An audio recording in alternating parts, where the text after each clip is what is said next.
दोस्तों, यदि आप इस चैनल से नए जुड़े हैं तो चैनल को सब्सक्राइब करके बेल आइकॉन प्रेस कर देना ताकि आने वाली हर कहानी की नोटिफिकेशन आप तक पहुंच सके।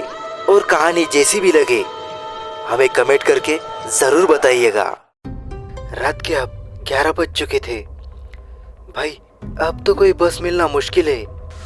अगर आज आखिरी बस ज़रा लेट छुट्टी होगी तो शायद मिल जाएगी, वरना आज की रात मुझे यही बस स्टॉप पे ही बितानी पड़ेगी। ऐसे अपने मन में सोचकर नागेश ने अपनी बैग ठीक की और सामने के बेंच पे जाकर बैठ गया। लेकिन नागेश को कहाँ पता था कि आज वो मौत का सफर करने वाला था। नागेश एक बड़ा ही होनहार लड़का है। उसने अपने जॉब के बल पर गांव में जमीन ली और उस पे घर बनाया है। घर वाले हमेशा से उसके पीछे पड़े रहते हैं कि शादी कर लो, लेकिन वो कहता है कि जब तक मेरी पसंद की लड़की नहीं मिलेगी तब तक मैं शादी नहीं करूंगा। उसका कहना भी सही था। उसके दोस्तों की शादियां टूट चुकी थी या फिर उनमें झगड़े चल रहे थे, इसलिए वो चाहता था कि कोई ऐसी मिले जो उसको समझे। नागेश ने अपनी घड़ी घुमाकर टाइम देखा। रात के 11:30 बज चुके थे। अब उसने बस आने की आस खो दी थी। लेकिन तभी सामने से हॉर्न मारते हुए एक बस आई। शुक्र है बस आई तो, नागेश ने अपने आप से कहा। कंडक्टर ने दरवाजा खोला और नागेश बस के पीछे के दरवाजे से अंदर गया। टिकट निकाली और वो आराम से बैठ गया। लेकिन कंडक्टर ने कहा, ये बस आज रास्ते में ही रुकेगी, आखिरी स्टॉप पे नहीं जाएगी। आपको बीच से ही कुछ इंतजाम करना होगा। इसके इंजन में खराबी है, बहुत गर्म हो चुका है। यह सुन के नागेश को और पसीना चालू हुआ। रात बढ़ रही थी, लेकिन परेशानी खत्म होने का नाम ही नहीं ले रही थी। जो होगा अब देखा जाएगा, यह सोच के नागेश खिड़की से बाहर देखने लगा। ठंडी हवा अंदर आ रही थी, काफी अच्छा लग रहा था। उसने सामने बस में देखा तो ड्राइवर के पीछे कोई बैठा था। उसने खड़े होकर देखा तो वो एक औरत थी। इतनी रात को इस रास्ते पे कोई औरत को नागेश ने इससे पहले कभी नहीं देखा था। उसने सोचा कि ड्राइवर या कंडक्टर का कोई रिश्तेदार होगी। अब नागेश को खुद नहीं पता था कि बस आगे जाकर कहाँ छोड़ने वाली थी। अब रात के 12 बज चुके थे। बस एक जगह कर्र आवाज करके रुक गई। ड्राइवर बोला, अब यहाँ से बस आगे नहीं जाएगी, तुम उतरकर अपना जाने का जुगाड़ देख लो। नागेश का घर आने को अभी कम से कम 10 मील का फासला था और रास्ते से घना जंगल। पैदल जाना खतरे से खाली नहीं था। नागेश नीचे उतरा और रास्ते पे एक जगह जाके रुक गया। उसके पीछे वो औरत भी उतरी। नागेश ने उसको जैसे ही देखा, वो तो बस उसको देखता ही रह गया। वो भला की खूबसूरत थी, वो एक लड़की थी। उसको देखकर नागेश अपनी घर जाने की परेशानी भूल गया।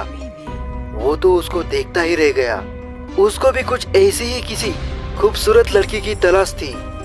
सामने जाकर नागेश ने उससे बात करना चालू किया। आप इतनी रात को कहाँ जा रही है? ये बस वाले भी ना ऐसे ही बीच रास्ते में उतार दिया। उस लड़की ने एक बार नागेश को देखा। उसकी आंखें बहुत ही खूबसूरत थी। नागेश उसकी आंखों में खो गया। कुछ बोल पाता तभी उस लड़की ने कहा, मेरा घर यहाँ से पास में है, पैदल जा सकते हैं। अगर आप चाहो तो मेरे घर चल सकते हो। नागेश ने सोचा एकदम से कोई उसको घर चलने के लिए कह रहा है। वो जरा संभल गया। उसने कहा, नहीं, मैं यही रुकता हूँ, कोई मिल जाएगा तो मैं अपने घर तक चला जाऊंगा, बेवजह आपको तकलीफ होगी। वो लड़की बोली, अरे घबराओ मत, मैं और मेरी माँ रहती है घर में, अगर चलना चाहते हो तो चलो मेरे साथ। इतना विश्वास नागेश के लिए काफी था। वो उसके पीछे चल पड़ा। घना जंगल और कच्चा रास्ता। नागेश ने चप्पल पहनी थी उसको जल्दी चलना मुश्किल हो रहा था। काफी दूर जाने के बाद अब नागेश के पैर गीली मिट्टी में फंसने लगे थे। रास्ते में दोनों ने बिल्कुल भी बात नहीं की।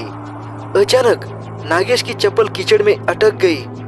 वो निकालने के लिए अपने मोबाइल का टॉर्च चालू करके नीचे झुका और चप्पल को हाथ में लेकर खड़ा हुआ। सामने भयंकर अंधेरा था, कुछ भी दिख नहीं रहा था। पीछे वो रास्ता जहां वो बस छोड़कर आया था और ना ही वो लड़की जिसके पीछे वो यहाँ तक आया था। उसने आवाज लगानी चाहिए, लेकिन आवाज क्या देता और किसको? वो नाम भी तो नहीं जानता था उस लड़की का। हे भगवान, अब मैं क्या करूं, कहाँ जाऊं? नागेश खुद को कहने लगा। नागेश ने अपने मोबाइल में देखा, अब तो बैटरी भी नहीं है ज्यादा और नेटवर्क भी नहीं था उस जंगल में। लाइट लगाने के लिए काम आएगी सोचकर उसने मोबाइल को बंद किया, लेकिन आजू बाजू देख के पता चल रहा था कि कोई जंगली जानवर नजदीक आ रहे हैं। उसने चढ़ने लायक एक पेड़ देख लिए और उस पर चढ़कर बैठ गया। वहां उसको कोई खतरा नहीं था। अपनी बैग लेकर वो एक टहनी पर बैठ गया। नींद आ रही थी, लेकिन उसको वो लड़की का चेहरा सामने आ रहा था और डर था कि अगर सो गया और नीचे गिर गया तो लेने के देने पड़ जाएंगे। इसलिए आंखें फाड़ के उल्लू की तरह जाग रहा था। नीचे खुकार जंगली सुअर घूम रहे थे। अच्छा हुआ वो ऊपर था, वरना क्या होता पता नहीं। थोड़ी देर बाद चिड़ियों की आवाज से समझ आया कि अब सुबह होने वाली है। अब उसका डर थोड़ा कम हुआ। थोड़ा उजाला आते ही उसने वो लड़की का घर तलाश करने निकल गया। काफी दूर जाने के बाद एक घर दिखा, जरा पुराना सा था। नागेश ने देखा कि अब सामने जंगल थोड़ा कम है और थोड़ा सामने जाकर देखा तो बहुत दूर कुछ और भी घर दिख रहे थे। शायद कोई गांव था। वो वापस उसी घर की तरफ आया। बाहर से आवाज लगाई, कोई जवाब नहीं आया।